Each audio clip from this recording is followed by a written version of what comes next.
Muy buenos días. Iniciamos esta clase orando. Padre, gracias por este sábado, gracias por un día más de poder recibir nuestras clases, gracias por este siglo, Señor, donde la tecnología nos permite tantas cosas buenas. Gracias, Señor, por los medios que nos das para poder seguir capacitándonos para hacer tu obra con dignidad, dándote a ti, Señor, la debida honra, gloria. Gracias, Señor, por el seminario y gracias por este tiempo, Señor, donde tú estás despertándonos a la fuerza quizá, pero gracias, Señor, porque tu voluntad es buena, es agradable, es perfecta y nos conviene este esfuerzo, nos conviene este despertar, nos conviene, Señor, todo esto que sucede a nosotros, los que te amamos, todas las cosas nos ayudan para bien.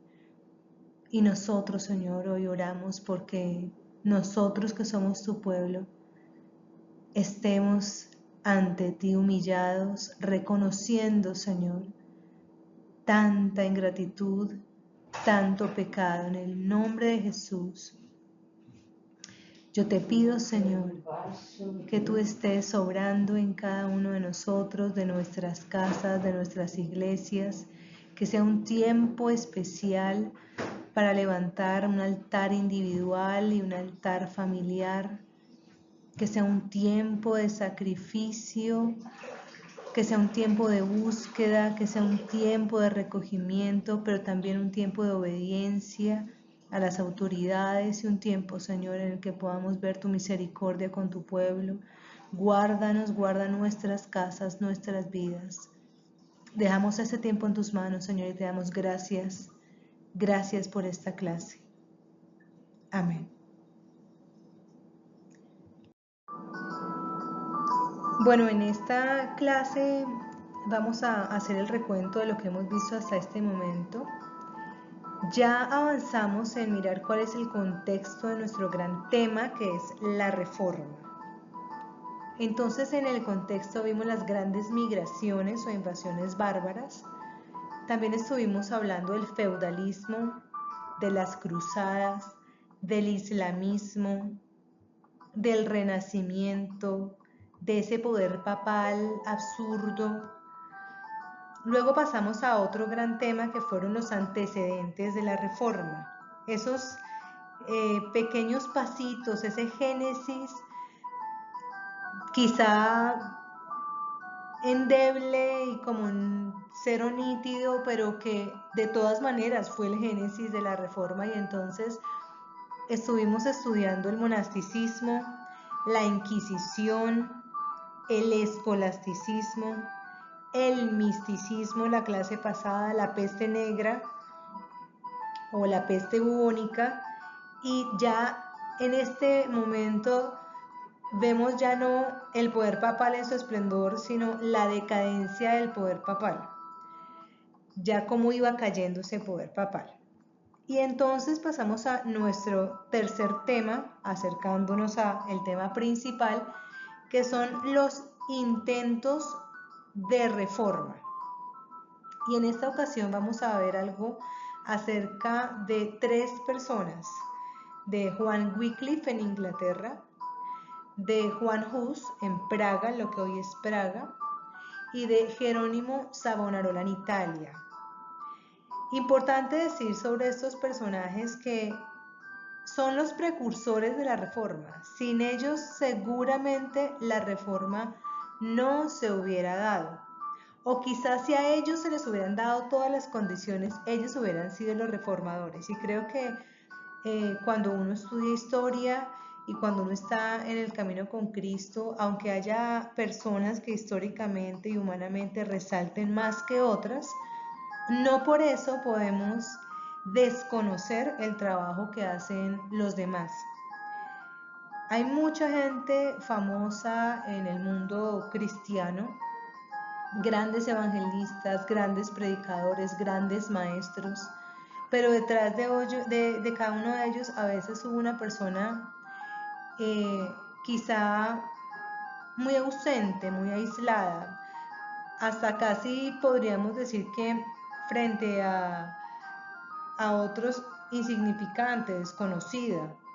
Pero esa persona o esas personas que a veces es la tía, la abuela, terminan siendo vitales porque sin ellas esos grandes personajes no se hubieran dado. Así que es necesario darle el lugar que se merecen a estos personajes. Vamos a comenzar con Juan Wycliffe. Juan Wycliffe fue un hombre escolástico, ya sabemos cómo eran los escolásticos, con la lógica de Aristóteles, el intento de explicar con la razón los temas de la fe. Sin embargo, Juan Wycliffe se dice que fue el último de los escolásticos, hasta se llega a decir que fue quien acabó con el escolasticismo. Juan Wycliffe fue de una familia acomodada de Inglaterra, estudió con curas, de adulto estudió teología en Oxford, fue profesor de teología, incluso fue doctor de teología. ¿Qué enseñanzas dejó Wycliffe? Primero, consideró la Biblia como la única ley de la Iglesia.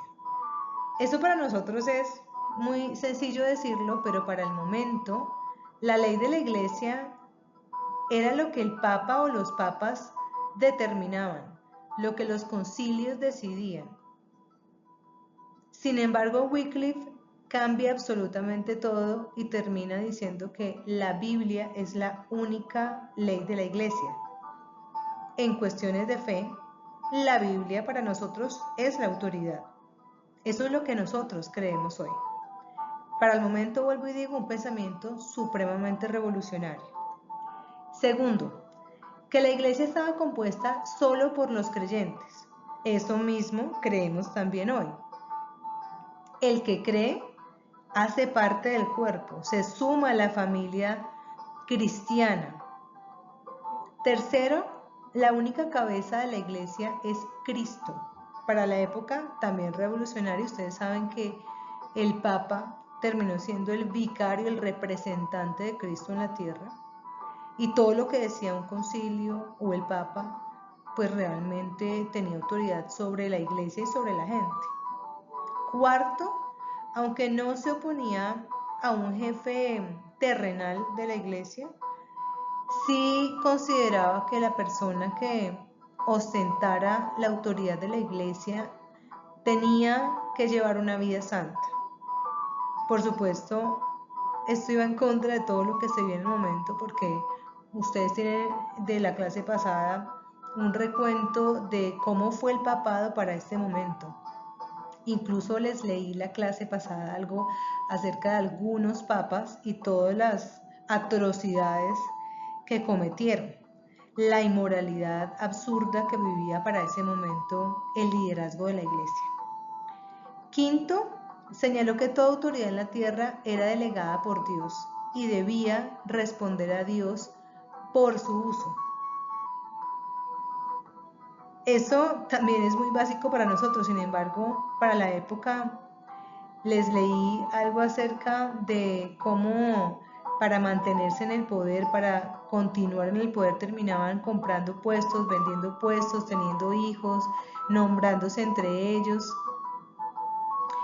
Sexto, en cuanto a la Eucaristía, él no aceptó la enseñanza de la transubstanciación, que señalaba que el pan cambiaba de sustancia, como su nombre lo indica, dejaba de ser pan y se convertía en el cuerpo de Cristo, y lo mismo pasaba con el vino, dejaba de ser vino y se convertía en la sangre de Cristo. Él aceptó la consubstanciación, que señalaba que el pan y el vino seguían siendo pan y vino, por eso se llama consubstanciación, es decir, mantenían su substancia, pero que de alguna manera Cristo estaba presente en el pan y en el vino. Nosotros hoy, la verdad es que no creemos ni en la transubstanciación ni en la consubstanciación cuando tomamos la cena. Para nosotros es un recuerdo y lo hacemos en memoria de Cristo. Sin embargo, sobre este tema siempre ha existido controversia y lo vamos a ver a lo largo de toda esta materia. Y séptimo, se opuso a las indulgencias. Estas fueron las enseñanzas principales de Wycliffe. Cuando él enseñó estas cosas, él fue convocado en Londres para defender sus enseñanzas. El Papa Gregorio XI, que fue el Papa que llevó el papado a Aviñón, de Aviñón a Roma, acuérdense de la clase pasada. Ese Papa, sin embargo, mandó 5 bulas o decretos papales contra Wycliffe. Pero la Iglesia de Inglaterra no quería perder a su más sobresaliente teólogo, de tal manera que lo único que hizo la Iglesia en ese momento fue prohibirle seguir enseñando.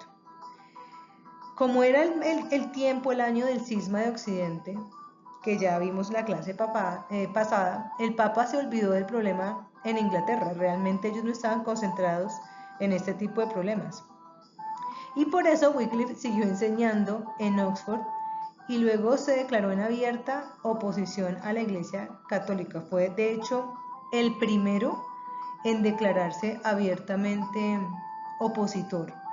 Sus seguidores se llamaron los Lollardos, que significaban murmuradores.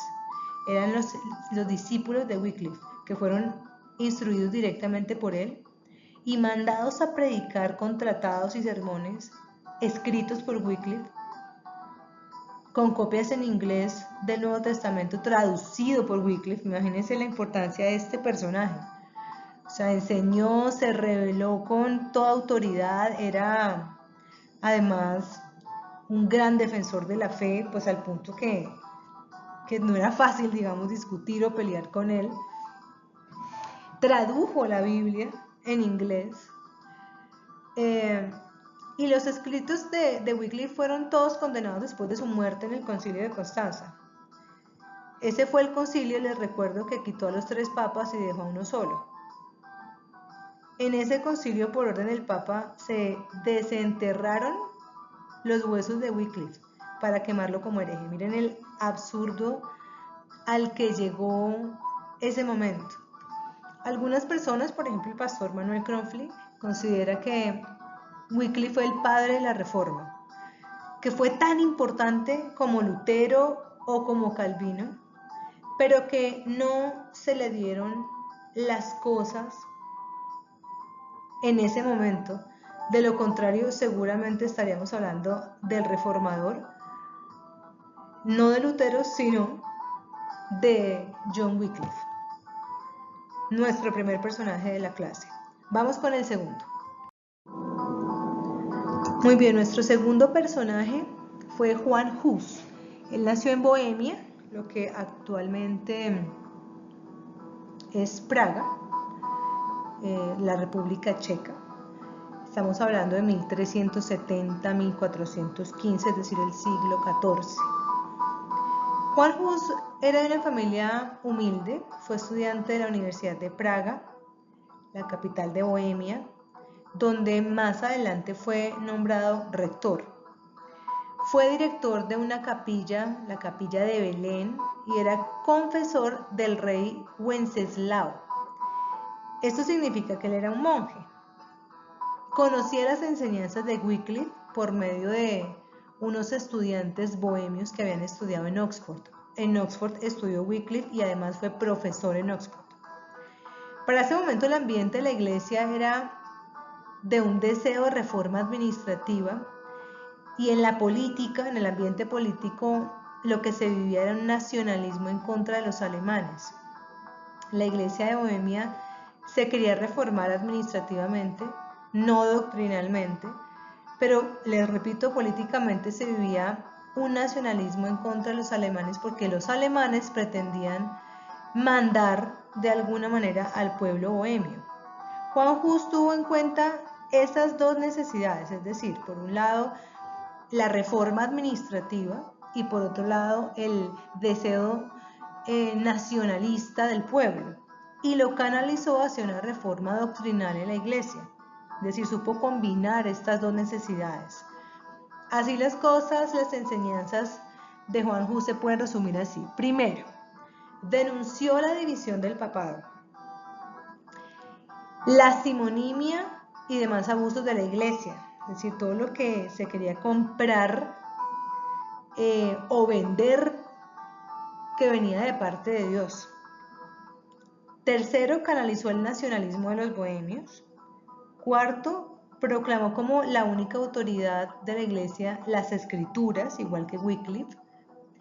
Quinto, frente al tema de la Santa Cena, creía en la transubstanciación, pero pedía que la comunión para los laicos se hiciera bajo las dos especies, es decir, transubstanciación o consubstanciación, pero él creía en la transubstanciación, es decir, que el pan y el vino se transformaban, cambiaban su sustancia. ¿En qué? Pues en el cuerpo y la sangre de Cristo. Sexto, se opuso a las indulgencias, precisamente por eso tuvo un gran choque con la autoridad de la iglesia, como era apenas obvio, esto igual que Wycliffe.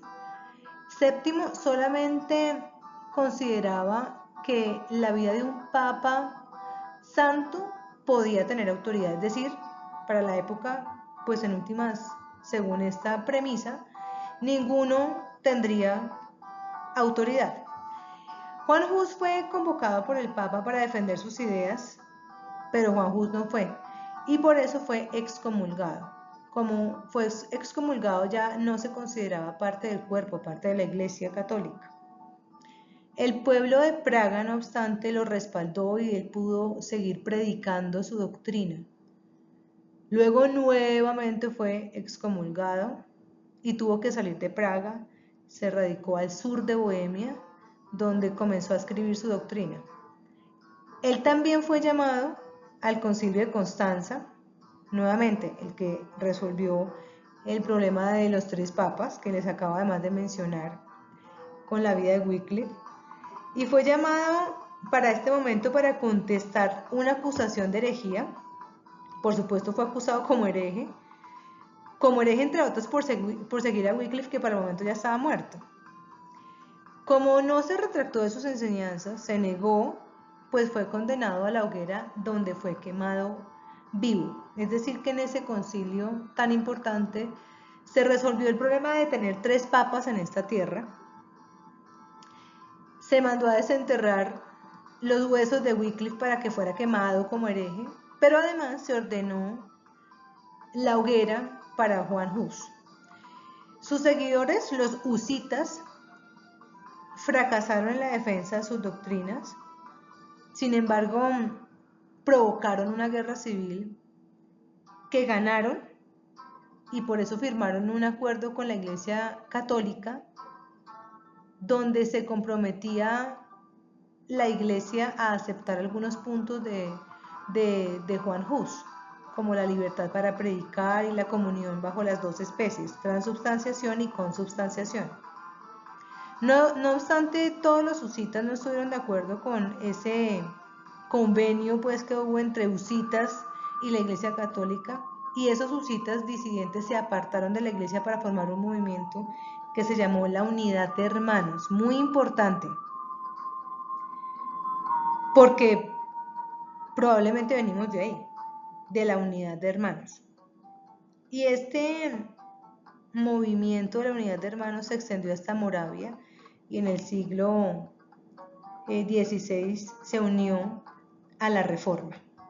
Esto en cuanto a la vida de Juan Hus. Vamos ahora a nuestro tercer personaje de la clase. Muy bien, pasamos a nuestro tercer prerreformador, Jerónimo Savonarola. También se encuentra como Girolamo Savonarola, a veces con B corta o a veces con B larga. Nació en Italia en el mismo tiempo del descubrimiento de América y de la caída del Imperio Romano de Oriente. Voy a referirme a Florencia y a una familia, los Médicis. Al respecto, debo decirles, Italia no es la nación que nosotros conocemos en ese momento. Para entonces estaba compuesta por varias ciudades-estado. Es decir, que cada ciudad era independiente, tenía su propio gobernante y su propio sistema de leyes. La reunión de estas ciudades formaba Italia. Y una de esas ciudades era Florencia, donde vivía una familia de apellido Médicis, que eran banqueros y apoyaban el arte. Jerónimo nació en Italia, en la ciudad de Ferrara. Era un estudiante de medicina, pero por la lectura de las obras de Tomás de Aquino, de quien también ya tuvimos la oportunidad de hablar, dejó sus estudios de medicina y se convirtió en monje dominico. También ya sabemos quiénes eran los dominicos. Ellos, los dominicos, lo enviaron a trabajar en varias ciudades y allí en ese trabajo él conoció el problema de cada una de esas ciudades. Cuando él llega a Florencia, adquiere fama de ser un predicador apocalíptico, porque todo el tiempo está hablando sobre la gran tribulación que llegaría sobre Florencia, en caso de que este pueblo no se arrepintiera. Los Médicis querían acallarlo, querían silenciarlo, pero no lo lograron, al punto que él fue nombrado superior del convento de Florencia, donde emprende su reforma. ¿Y en qué se basó su reforma? En una vida sencilla, en enfatizar sobre tener una vida sencilla y en el voto de pobreza. Muchas personas terminaron vendiendo todo, sus bienes, y dándoselo a los pobres. Miren que hoy uno podría también preguntarse, bueno, hoy realmente, si habláramos de una reforma de las iglesias cristianas evangélicas, ¿en qué se basaría esa reforma? ¿Qué pensarías tú? ¿En qué se basaría esa reforma? Jerónimo, en medio de su mensaje apocalíptico, profetizó una invasión sobre Florencia, que efectivamente se dio. En 1494, cuando Carlos VIII de Francia la invadió. Y claro, cuando esto sucedió, Jerónimo Savonarola fue donde Carlos VIII y le dijo lo que Dios le había mostrado, haciéndole ver que Dios lo estaba utilizando para traer un juicio sobre Florencia. Entonces Carlos VIII y Florencia, el pueblo, hicieron un tratado y nombraron a Savonarola como gobernador de la ciudad. Cuando él fue gobernador, siendo un monje, convirtió a la ciudad en una república cristiana. Reformó la ciudad y en los lugares donde se hacían carnavales terminó haciendo procesiones religiosas.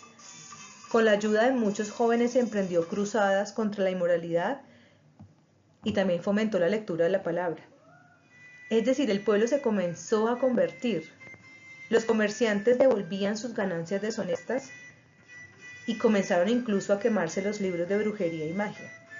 Así que la reforma incipiente que inició con Jerónimo, así como con Wycliffe, importantísimo, así como con Hus, nos hace ver cómo realmente el trabajo de una persona va sembrando al punto que cuando la cosecha viene, tal vez ellos no la vieron, la vimos ya después con un Lutero, con un Calvino, mucho más adelante. Pero qué importante fue esta labor de estos tres hombres. Y en Jerónimo Savonarola se destaca el hecho de convertir la ciudad al cristianismo. Ahora, también nos llama la atención y nos llama a pensar que tanto una persona que ha sido entregada por el Señor Jesucristo a su casa en un ministerio deba dedicarse a temas de poder temporal, terrenales, de gobierno. En lo particular, yo creo que hay muchas personas cristianas que están llamadas a estar en lugares seculares y allí tienen el ministerio. Pero los pastores, los maestros, los evangelistas, los profetas, creo que están destinados, han sido un regalo para la iglesia. Y cuando terminan en otros lugares, la iglesia sufre. Entonces, más allá de llamar la atención sobre este tema, que en la actualidad es muy común, porque realmente hay muchos pastores muchos apóstoles, muchos profetas, evangelistas, maestros, que han dejado ese llamado por dedicarse a temas de política, de gobierno. Repito, no está mal que los cristianos estén en esos lugares, solo que todos debemos estar donde hemos sido llamados. Porque qué peligro abandonar la casa del Señor cuando hemos sido llamados a la casa del Señor. Qué bueno ver que personas que están en esos lugares terminan influenciando políticas, normas, y uno las ve en el reflejo de cómo va cambiando la sociedad. No son cambios que se dan de la noche a la mañana, pero se van dando. Y con los prereformadores eso es lo que aprendemos, que todo se va dando poco a poco.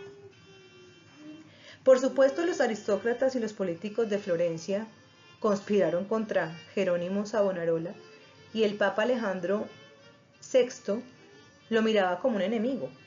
Claro, lo que él predicaba no iba con lo que ya hemos visto de características del papado.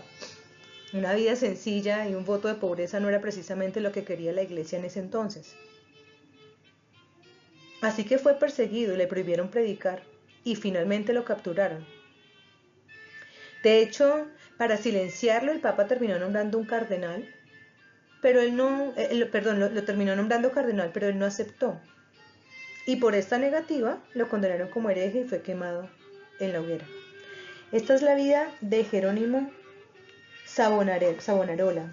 Y les leo un pedazo de un libro de una ex profesora hace muchos años de historia en el seminario, que escribió un libro de 100 lecciones de historia cristiana.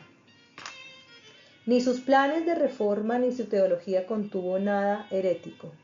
Sus ideas doctrinales fueron tan de acuerdo con la Iglesia Católica que su libro Triunfo de la Cruz de 1497 fue utilizado como texto por la organización católica, la propaganda, más de un siglo después. Junto con sus dos discípulos fue quemado como hereje en 1498 y sus cenizas fueron arrojadas al río. Increíble el precio que estas personas pagaron por protestar en contra de los excesos que se vivían en el momento tanto de la iglesia como del gobierno. Dice también, emprendió una verdadera reforma moral. Organizó a algunos 4.000 jóvenes entre 12 y 20 años de edad en una cruzada contra el lujo y la inmoralidad. Los florentinos leían la Biblia en lugar de ir a los juegos. Los comerciantes devolvieron las ganancias ilegales.